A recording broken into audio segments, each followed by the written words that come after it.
Si vous ne vous souvenez de rien d'autre de ce que je dis, la raison pour laquelle vous devez recevoir et libérer le Saint-Esprit dans votre vie est parce qu'il est le seul Dieu qui est actif dans chaque partie de chaque jour, de chaque instant, de chaque respiration que vous prendrez pour le restant de votre vie. Et puis, il ne vous quittera pas.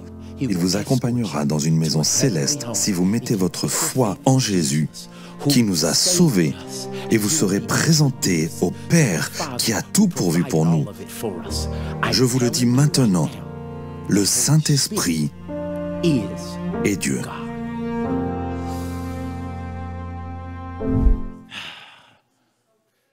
Le Saint-Esprit est Dieu. Alors, au commencement, quand il disait « faisons l'homme », c'était une rencontre entre Dieu, Dieu et Dieu. Dieu, Dieu, Dieu. Voilà. Allons-y. Eh bien, on doit créer quelque chose à notre image. Alors Dieu regarda Dieu et dit « Dieu ». J'essaie de faire comprendre un point ici. Saint-Esprit, viens m'aider. Vous pouvez dire « Dieu, viens m'aider ». Merci Jésus d'être mort sur la croix. Et Jésus dit « de rien ». Jésus vient m'aider. Il dit « le Saint-Esprit va venir ». Dieu, Dieu et Dieu. Ils ne comprennent toujours pas, Charles. D'accord. Alors, laissez-moi le construire comme ceci. Dieu est son nom. D'accord? Mais ensuite, Dieu a un titre. Et on aime Dieu le Père. C'est un bon, bon Père. C'est qui tu es. Il l'est. Il est un Père merveilleux. Et puis, il nous a envoyé son Fils unique. Maintenant, je veux que vous réalisiez qu'il ne s'agissait pas de plusieurs fils. C'était son Fils unique. C'est donc Dieu le Fils, et il a un nom. Quel est son nom? Jésus. C'est donc Dieu le Père, Dieu Jésus, et puis, devinez quel est le nom du troisième Dieu? Le Saint-Esprit, vous comprenez. Certains d'entre vous seront tous les premiers de la classe à la fin, et c'est juste que je veux vous faire traverser pour qu'on arrive à la fin, pour tout comprendre. Mais Dieu le Père a une fonction spécifique. La fonction de Dieu le Père est de, regardez ça, fournisseur. Je vais fournir les cieux et la terre. Je vais même fournir mon Fils unique. Je vais fournir un objectif et des plans pour tout le monde. Mais une fois que j'ai fourni ce que je veux, je vais prendre une place sur le trône de l'univers. Donc, si vous avez besoin de quelqu'un dans une fonction différente, alors il envoie Jésus et sa fonction, regardez ça, très simplement, je vous donne des principes théologiques qui guideront votre vie. La fonction de Jésus est sauveur. Alors, Dieu, le Père, n'est pas venu pour vous sauver. Il a envoyé Dieu, Jésus, pour vous sauver. Mais ce verset nous dit qu'après que Jésus nous a sauvés, il n'a pas à nous sauver encore et encore. Et je sais que certains d'entre vous ont un enseignement à l'envers dans votre église qui vous dit que vous devez venir à l'autel chaque fois que vous faites quelque chose et que vous vous trompez. Non, c'est ce qu'on appelle la repentance et vous retournez à Dieu. Et je sais que certaines personnes utilisent cela comme une tactique de manipulation. Mais ce que Jésus a fait pour nous lorsque vous recevez réellement l'œuvre achevée de Jésus-Christ, c'est une affaire accomplie. Lorsque vous placez votre foi en Jésus-Christ, je sais que je m'oppose à des forteresses en ce moment. Mais quand vous mettez votre foi en Jésus, vous n'êtes pas obligé de venir à l'autel tous les dimanches et de dire « Dieu, pardonne-moi ». Il vous a déjà pardonné, il le savait avant que vous ne le fassiez. Et c'est pourquoi il a envoyé Jésus comme propitiation. C'est un grand mot pour tous vos péchés. Cela signifie qu'il est mort pour les péchés que vous avez commis, que vous commettez et que vous commettrez à nouveau. Et ce qu'il dit, c'est que votre éternité est en sécurité, mais votre histoire est survoltée. Les gens ne savent pas vivre. Ils savent où se passera leur éternité, mais ils ne savent pas où leur demain. Alors, qu'est-ce que Dieu, le Père, nous a fourni? Un sauveur. Et puis, il a dit, ah, ils vont avoir d'autres choses pour vivre. Alors, je vais envoyer Dieu le Saint-Esprit, et sa fonction, regardez ça dans Jean, c'est l'aide. Maintenant, combien d'entre nous ont besoin d'aide dans un domaine de notre vie? Les mains levées. Vous avez besoin d'aide dans votre mariage, dans votre entreprise, vous avez besoin d'aide. Arrêtez d'invoquer le Dieu dont la fonction ne vous aide pas. Je sais que c'est dur. Mais une fois que vous avez appris la fonction de Dieu le Père, parlez-lui de la provision. Et c'est la chose folle, il l'a déjà fait. Il n'apporte rien de nouveau, il attend juste que vous découvriez ce qu'il a fourni. Savez-vous qu'il n'y aura jamais de nouveaux diamants? Parce que quand Dieu a fait des diamants dans les mines de charbon, il les a fait une fois pour toutes. Mais savez-vous que pour les prochains siècles et les éons, nous découvrirons des choses que Dieu a mis là, il y a des années de cela, parce qu'il ne s'agit pas de découvrir Dieu, il s'agit de découvrir ce qu'il a déjà placé. Ce que je vous dis, c'est que lorsque vous vous engagez dans une relation, il ne s'agit pas « Dieu aide ce mariage », c'est « Dieu aide-moi à découvrir qui tu m'as créé pour être afin que je sois la bonne personne dans ce mariage ». Il ne s'agit jamais de ce que Dieu fournira, c'est ce que Dieu a déjà pourvu. Ah. Alors il a envoyé Jésus. Et ensuite, il a envoyé le Saint-Esprit pour nous aider. Maintenant, c'est celui qui va vous surprendre. Je vais expliquer, mais j'ai juste besoin que... J'essaie juste de m'assurer que vous avez la bonne théologie. Et je ne suis pas facétieux, ou je n'essaye pas d'être dans la sémantique, comme si tu dis « Dieu, je te prie ». Je ne dis pas si c'était 3 en 1, d'accord? Mais j'essaie de vous faire reconnaître le membre de la famille avec lequel vous agissez tous, comme s'il n'existait pas. Et j'essaie juste de vous faire reconnaître cet oncle Jerry qui est fou. C'est une vraie personne, et la raison pour laquelle il est accro à cela, et la raison pour laquelle il est coincé là-dedans, c'est parce qu'il a une vraie histoire. On traite les gens qui ne sont pas comme nous, qu'on ne comprend pas, on les traite comme s'ils étaient moins qu'humains. Oh, je sais comment vous traitez les sans-abri juste parce qu'ils n'ont pas de maison comme vous. Vous pensez que parce que vous roulez dans une Toyota Corolla et que vous vivez dans un gratte-ciel, qu'une manière ou d'une autre, vous êtes meilleur qu'eux. Faites attention, de peur que ce ne soit vous qui tombez après avoir déshumanisé les gens autour de vous. Oh, je sais que certains d'entre vous ont déshumanisé des êtres humains parce que vous êtes accro à la pornographie. Et maintenant, vous voyez des femmes comme un objet sexuel au lieu de quelque chose que Dieu a créé à cause de la perversion dans la tête. Quand vous ne savez pas quelque chose, vous le déshumanisez. Quand vous ne savez pas quelque chose, vous le rendrez moins personnel. C'est pourquoi certains d'entre vous, les publicités d'enfants en Afrique, ne vous touchent plus.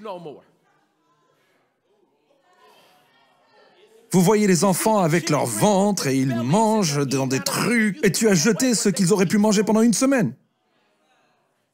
Et cela ne compte même plus pour vous, parce que ce que vous ne connaissez pas, vous le rendez moins personnel. Oh, est-ce que c'est pour ça qu'on a des problèmes raciaux aux États-Unis en ce moment?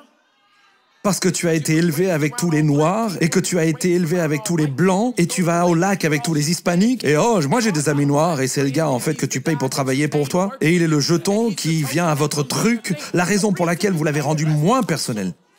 C'est parce que vous ne le connaissez pas. Et la raison pour laquelle vous avez rendu le Saint-Esprit moins personnel, c'est parce que vous ne le connaissez pas.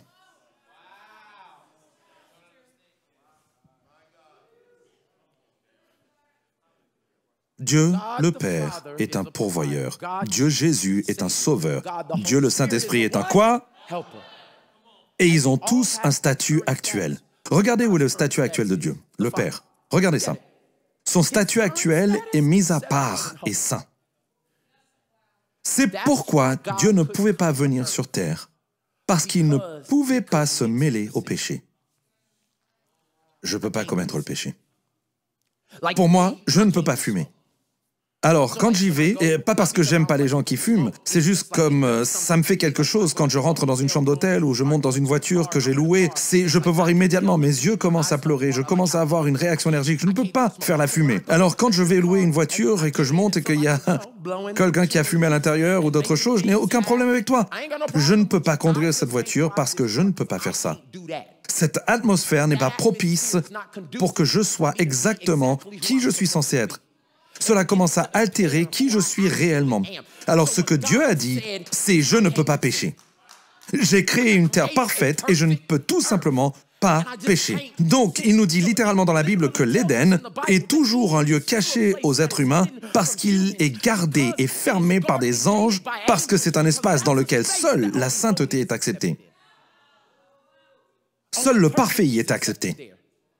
Mais Dieu est si aimant, c'est vraiment un bon Père qu'il a dit « je ne peux pas rester sans mes enfants ». Alors au lieu qu'ils viennent ici, je ne peux pas les laisser venir ici parce que je ne peux pas pécher. Je ne peux pas, mais je vais payer le prix. Et donc j'enverrai Jésus. Et maintenant, Jésus a aussi un statut. Où est le statut de Jésus? Regardez ça. Il est assis. Attendez, quoi? Il est assis. Luc 22, 69 dit que lorsque Jésus a terminé sa mission, qu'alors il était assis dans les lieux célestes à la droite du Père. Attendez! Alors, quand il dit que c'était fini en tant que sauveur, il est allé s'asseoir. C'est son statut actuel en ce moment. Nous t'adorons, Jésus. Il est dans son fauteuil au paradis et il dit, c'est fini. J'aime cette chanson. Tu soutiens. C'est vrai, c'est vrai, c'est vrai, c'est moi. Tu soutiens. Il est dans son fauteuil allongé, assis. Lisez le verset. Connaissez-vous le Saint-Esprit et son statut? Mettez-le sur l'écran. Actif. Il est la seule expression de Dieu encore active. Et vous ne pensez même pas qu'il est réel. Quelque chose m'a dit de ne pas aller là. Et il y a eu un accident sur l'autoroute. Quelque chose? C'était Dieu. Dieu? Dieu, le grand homme en haut? Il s'est mis à part, il n'est pas ici. Il l'a créé, mais il n'est pas ici. Dieu le Fils, ouais, il est assis. Il en a fini avec vous tous. Il a vécu 33 ans dans ce monde de ghetto et il était comme... j'en ai à peu près fini avec ça. Pensez-y.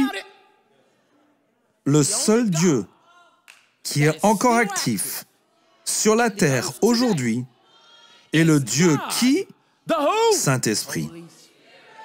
Si vous ne retenez rien d'autre de ce que je dis, la raison pour laquelle vous devez recevoir et libérer le Saint-Esprit dans votre vie est parce qu'il est le seul Dieu qui est actif dans chaque partie de chaque jour, de chaque instant, de chaque respiration que vous prendrez pour le reste de votre vie. Et ensuite, il ne vous quittera pas. Il vous accompagnera dans une maison céleste si vous mettez votre foi en Jésus qui nous a sauvés.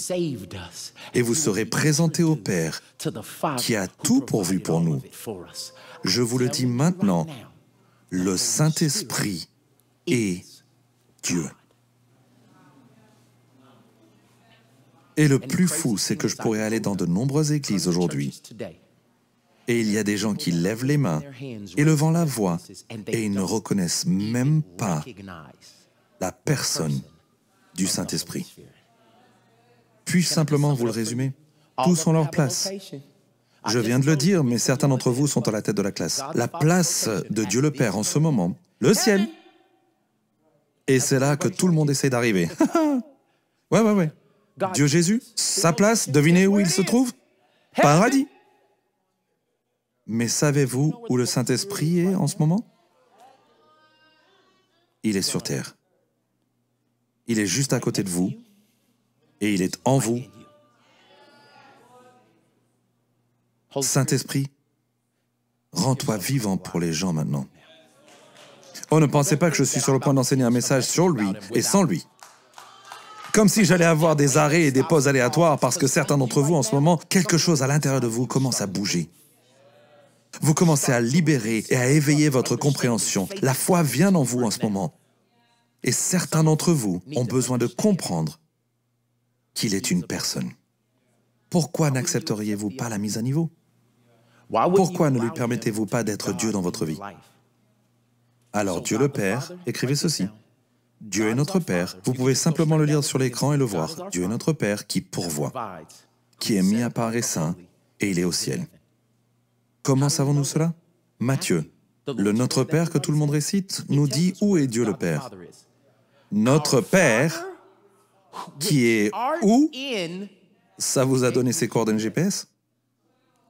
Pensez au verset que vous lisez et à quel point on est déconnecté à cause de la façon dont on a été enseigné. Il nous dit où est Dieu le Père dans les cieux. Qui est Jésus? Jésus est notre Sauveur qui a terminé sa mission et est maintenant assis au ciel. C'est pourquoi Luc 22, 69 nous dit « Mais à partir de maintenant, le Fils de l'homme siégera à la droite du Dieu Tout-Puissant. » Je vous donne des versets pour tout cela. qui est le Saint-Esprit. Il est notre aide, qui est l'avocat, et il est ici, maintenant, sur terre, et il veut travailler dans votre vie. Shalom, j'espère que vous avez aimé cette vidéo. Abonnez-vous pour ne pas rater nos programmes. Merci de faire partie de notre famille TBN. Que Dieu vous bénisse. Shalom de Jérusalem.